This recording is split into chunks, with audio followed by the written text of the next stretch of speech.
Hey everybody, it's Jay, and the purpose for today's video, if you couldn't tell from the title already, is going to be pretty subjective. And if I think the 55X series of rifles, the sort of standard issue rifles made in Switzerland and occasionally imported into the United States, are actually worth the high price that they command. Now, I realize that the statement high price is already subjective in and of itself. For some people, probably aren't that big of a deal to buy one for the prices that they go for. For other people, they're probably pretty much unobtainable. So I think it is fair to say, regardless, that they go for more than the average price of a firearm in the United States on the US commercial market. The main example that I'll be using today is the one Swiss 55X that I personally have. This is a PE90, also known as a 550, which is the rifle length original version of the 55X, but I have had experience with everything from the 553 forward. One of the main things people look at when looking to buy a firearm, whether a specific model or in general, is accuracy. I was able to take my PE90 out to the 100-yard range, and I ran it through a course of fire of both 55 grain Wolf and 69 grain match grade boat tail hollow points. I didn't have any Swiss GP90 available, which has a 63 grain projectile, and I've heard that is effectively the perfect round for this rifle, so I'm not going to say that the ammo that I was using is the best to determine accuracy. But it is safe to say that this isn't a scientific test anyway, just a practical accuracy session for me to determine what I can expect between the rifle, my own capabilities, and the limited variety of ammo I have available. And from what I understand, these rifles favor a slightly lighter bullet than what I was using, so that is one thing to call out. I was using a Primary Arms 14 power scope to do the accuracy testing, and at 100 yards with the 55 grain Wolf, I was getting around 3.5 inch groups pretty consistently, and it ranged anywhere from 2.5 to 3.5 up. These groups tightened up considerably with the 69 grain match grade ammo, but it was still not exceptional, really, in my opinion, just under 2 inches. Another element that people consider most often when looking for a firearm is the reliability, and by all accounts, and in my range, which is not combat experience, the 55X rifles are very reliable. Now, are they the most reliable? That I can't say with any degree of certainty. I think that it's fair to say a bolt-action system would be more reliable, which is a bit of an apples to oranges comparison. But as far as semi-autos go, there are probably many semi-auto systems that are at least as reliable as the 55X's gas system.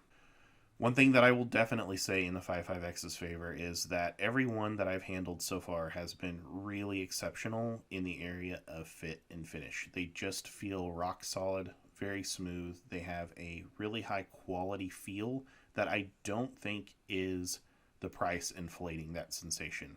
They just feel solid and well made, and they're very iconic looking. In my opinion, I think these 55X rifles are the nicest looking rifles made, and they fit me very well ergonomically. But they are on the heavier end. This PE90 has an advertised weight of just over 9 pounds. The shorter barrel lengths are in the 7 to 8 range. And that's not super heavy, but with the gas system they employ, they balance heavier in the front, in my experience, than in the rear. And this is not a do you even lift bro manly man situation. A heavier rifle, especially one where the point of balance is moved further away from the body, is going to cause fatigue faster than a lighter rifle, period. They do also have a very pleasing recoil impulse, in my opinion. Just a very light, almost delayed, straight back recoil impulse, and I find that to be very gentle and very fun. Now again, other guns in the same caliber are or can be made to have almost non-existent recoil, but nothing that I've shot feels quite like the 55X, and it's a feeling that is just impossible to replicate. I'd say the ARX 100 comes very close, but it's still not quite the same. So this all leads us to the question of the video. Are these guns actually worth the money? Do I think that they're actually worth the money? And short answer, no, I don't think so. Throw them in the garbage where they belong. No, that's not really true. To borrow a phrase from Schola Gladiatoria, it depends. If you're looking for the most accurate, most reliable, best handling rifle that money can buy, and if your expectation is the more money you put into a rifle, the more that rifle will be at any number of those things, then I think it's safe to say that it's probably not going to be worth the money to you. Because you can definitely get into much cheaper firearms that excel at any one of those things, or are at least as good as the 55X at one of those things for considerably less money. But there is another reason why people are buying these rifles and why they sell for what they sell for and why they always often are pre-sold before they even get into the country, and that's because there's the collection aspect of it. And by collection, I don't just mean someone is deliberately buying only Swiss guns or these 55X guns, although that is part of it. There are people that want to buy one of these because they played a video game that had them in there.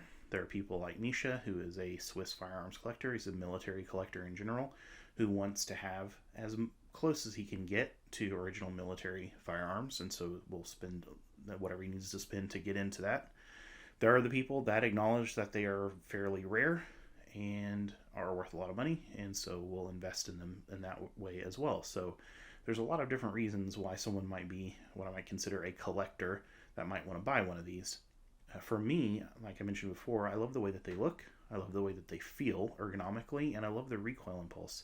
They shoot very different than any other gun that I've shot, and it's something that I decidedly wanted in my collection from the very first time, from the very first video when we did a video on the 5.51A1 that I've always wanted, and knew that really getting one would be the only solution to that itch that I needed to scratch. So for those people, chances are, yes, the price is going to be worth investing in. It's going to be worth the money to get into, because they know and understand what the gun is and are buying it because it is that gun. So it's like the 5.50 snipers, by all accounts, are not considerably better than the 5.50s. But people who have bought them want them because they've, for some reason, for whatever reason, they always wanted to have a 5.50 sniper in their collection, even though they're even more expensive than the 5.50s. So for those people, chances are, yes, if you're just looking for a really good rifle, a really accurate rifle, really rugged rifle, really reliable rifle, you can get at least as good as that for much less money. So that's my conclusion. Depends on what your expectation is coming into it, on if it's going to be worth the money to you or not. This is Jay. I hope you liked the video. Please click like if you did, and be sure to subscribe to us if you haven't already, and we'll see you again soon next time.